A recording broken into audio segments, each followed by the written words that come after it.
Indian cricket ആരാധകർ ഒരിക്കലും ഓർക്കാൻ ആഗ്രഹിക്കാത്ത ഒരു രാത്രിയാണ് ട്രെന്റ് ബ്രിഡ്ജിൽ നടന്നത്. 200 റൺസിന് മുകളിലുള്ള വിജയലക്ഷ്യം പിന്തുടർന്ന ഇന്ത്യ വെറും 76 റൺസിൽ ഓൾ ഔട്ട്, അതും വെറും 12 ഓവറിൽ. ഫലം 125 റൺസിന്റെ കനത്ത തോൽവി. ഇന്ത്യയുടെ T20 ചരിത്രത്തിലെ ഏറ്റവും വലിയ തോൽവി ഇതാണ്. ഇംഗ്ലണ്ട് 5 മത്സരങ്ങളുടെ പരമ്പരയിൽ 2-0 മുമ്പിലെത്തി. ഈ മത്സരത്തിൽ എന്താണ് സംഭവിച്ചത്? എന്തുകൊണ്ടാണ് ഇന്ത്യ ഇത്രയും ദയനീയമായി തകർന്നത്? ആദ്യം ടോസ് നേടിയ ഇന്ത്യൻ നായകൻ ശ്രേയസ് അയ്യർ ബോളിംഗ് തിരഞ്ഞെടുത്തു. ആ തീരുമാനം തുടക്കത്തിൽ തെറ്റായി തോന്നിയില്ല. പക്ഷേ ഇംഗ്ലണ്ടിന്റെ ഓപ്പണർമാർ ഇന്ത്യയുടെ ബൗളർമാരെ കടന്നാക്രമിച്ചു. ഫിൽ സോൾട്ട് വീണ്ടും ആക്രമണ മോഡിലായിരുന്നു. വെറും 44 പന്തിൽ 70 റൺസ്. ജോസ് ബട്ട്ലറും മികച്ച തുടക്കം നൽകി. പിന്നീട് ഇന്ത്യ തിരിച്ചു വരാൻ ശ്രമിച്ചെങ്കിലും അവസാന ഓവറുകളിൽ സാം കറൻ പുറത്താകാതെ 41 റൺസ് നേടി. ഇംഗ്ലണ്ട് 20 ഓവറിൽ 201-7 എന്ന ശക്തമായ സ്കോർ പടുത്തുയർത്തി. 202 റൺസ് ഇന്നത്തെ T20 ക്രിക്കറ്റിൽ അസാധ്യമല്ല.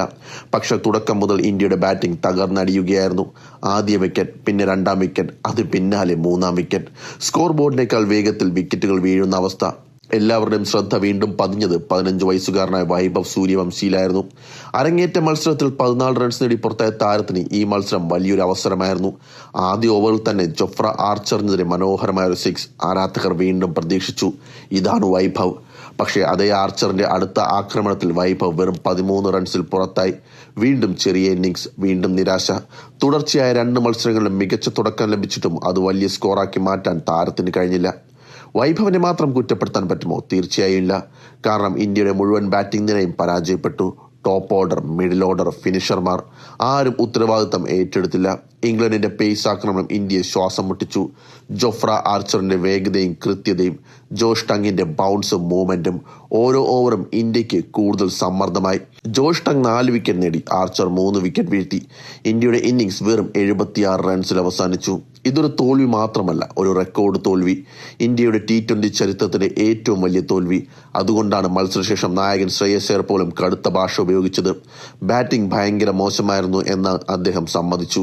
ഈ നിലവാരത്തിൽ ഇങ്ങനെ കളിച്ചാൽ ജയിക്കാൻ കഴിയില്ലെന്നും അദ്ദേഹം തുറന്നു പറഞ്ഞു. ഇനി ഒരു വലിയ ചർച്ച, വൈഭവ് സൂര്യവംശിയെ ഇനിയും പിന്തുണയ്ക്കണോ, അല്ലെങ്കിൽ സഞ്ജു സാംസണിനെ തിരിച്ചു കൊണ്ടുവരണോ? കഴിഞ്ഞ 2 മത്സരങ്ങളിലും വൈഭവിന് തുടക്കം ലഭിച്ചു, പക്ഷെ വലിയ ഇന്നിംഗ്സ് കളിക്കാനായില്ല. അതേസമയം സഞ്ജുവിനെ പുറത്തിരുത്തിയ തീരുമാനത്തെക്കുറിച്ച് നേരത്തെ തന്നെ നിരവധി മുൻ താരങ്ങൾ ചോദ്യം ചെയ്തിരുന്നു.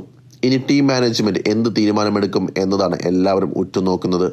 പക്ഷേ ഒരു കാര്യം ഓർക്കണം, വൈഭവിന് വെറും 15 വയസ്സാണ്. ഇന്ത്യൻ ക്രിക്കറ്റിന്റെ ഭാവിയായി കണക്കാക്കപ്പെടുന്ന താരമാണ്. 2 മോശം ഇന്നിംഗ്സുകൾ കൊണ്ട് ഒരു കരിയറിനെ വിലയിരുത്തുന്നത് ശരിയല്ല. അതേസമയം അന്താരാഷ്ട്ര ക്രിക്കറ്റ് എന്നത് IPL അല്ലെന്നും ഇവിടെ ഓരോ പിഴവും എതിരാളികൾ കൃത്യമായി മുതലെടുക്കുമെന്നും ഈ പരമ്പര വൈഭവിനെ പഠിപ്പിച്ചിരിക്കുകയാണ്. ഇംഗ്ലണ്ടിനെ അഭിനന്ദിക്കാതെ വയ്യ. ബാറ്റിംഗിലും ബോളിംഗിലും അവർ ഇന്ത്യക്കെതിരെ പൂർണ്ണമായി ആധിപത്യം പുലർത്തി.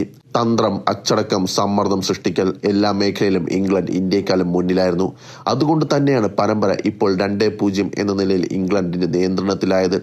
ഇനി ഇന്ത്യക്ക് മുമ്പിലുള്ള വഴി വളരെ കഠിനമാണ്. പരമ്പര തിരിച്ചു വരണമെങ്കിൽ അടുത്ത മത്സരം ജയിക്കേണ്ടത് നിർബന്ധം.